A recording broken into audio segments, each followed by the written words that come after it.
Sir, every street, every individual, every family, the growing panic is disturbing them. The shortage of LPG supply, the way the government has dealt with the war crisis, it is becoming a burden on us.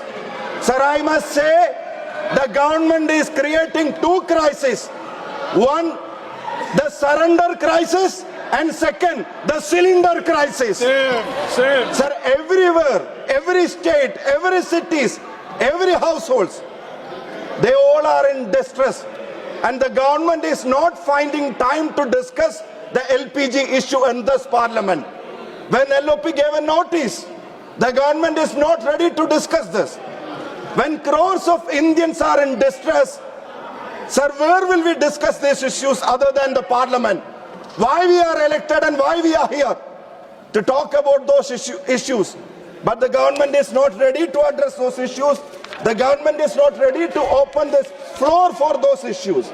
So, on behalf of India Bloc and every Indian, we strongly ask the government to discuss the LPG shortage on this floor immediately. Sir, on the paper, Indian economy is growing. It is claimed to be shining. But macroeconomic indicators and people's lived realities do not align with these claims. Sir, the economic mismanagement of the last decade and chronic capitalism has entrenched a K-shaped growth where the cronies corners the commons. That is what is happening in India. We must say that. We must say that government must bring back our Manrega project because it was the lifeline of common people in this country. What is the government approach on Indian rupee? Sir, we heard all claims from then Gujarat Chief Minister about rupee versus dollar comparison. Our currency is on deathbed. Earlier, our rupee used to compete with dollar. Today, it's competing with currencies of countries like Bangladesh and Sri Lanka. The statement holder was then Chief Minister of the Gujarat. Now he is the Prime Minister of India. Now let us know to whom India's rupee is competing with. Our currency is one of the worst performing in our surrounding area in Asia when compared to major countries. Where are we heading? Where is then Gujarat Chief Minister's statements on currency being on deathbed? Where is it now? Is it in ventilator? The government must reply. The Gulf crisis, how it is affecting us. Sir, about 10 million Indians live there, work there. Their remittance is considered as the backbone of this economy, especially states like Kerala. Sir, what is their situation? What are they facing right now? Where is our government involvement? Lakhs and lakhs of Indians are stranded in airport. They were, even after booking the tickets, even after getting the tickets, even after getting the boarding pass, they were not allowed to fly. They were stranded in airport. We didn't see any government involvement.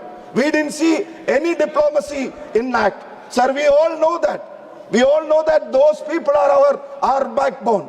Sir, those people who lost their relatives, they were trying to fly back. They were not allowed to fly back. Who did involve, sir? Who did involve, madam? So those people who are facing diseases, going for treatment, going for other family necessities, who went for visit, who went in there for visit visas, they all were stranded.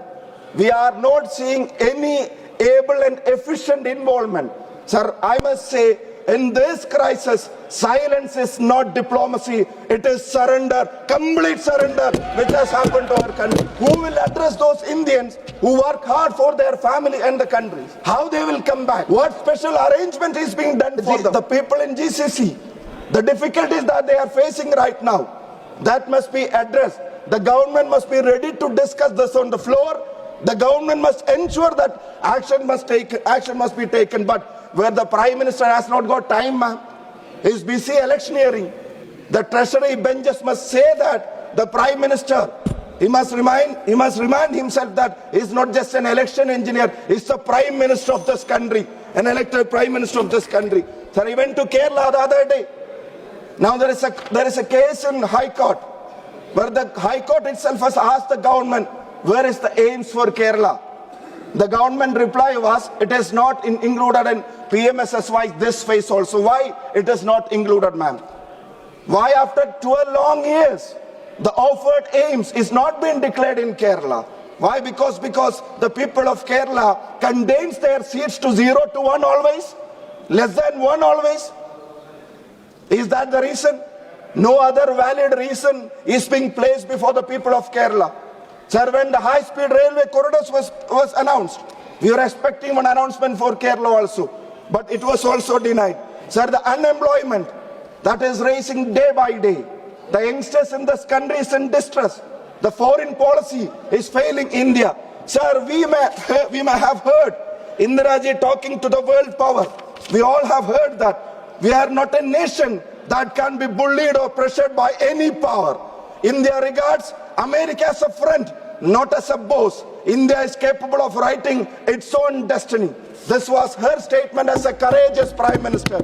But what we hear right now, India getting special permission and sanction and holiday for buying petrol or diesel or crude from Russia for 30 days. We must say the India-US trade, how it is badly affecting the farmers. Now to cook potato or to cook onion, will we need Trump's permission to cook whatever we like in Indian kitchens? Sir, this is a shocker for us. This is a complete failure in managing these issues. I strongly oppose this government's policies on such things. And I repeat, economy being claimed as doing too good, but on people's live reality, it's entirely different. The government must open their eyes to the reality, the difficulties that people of India is facing.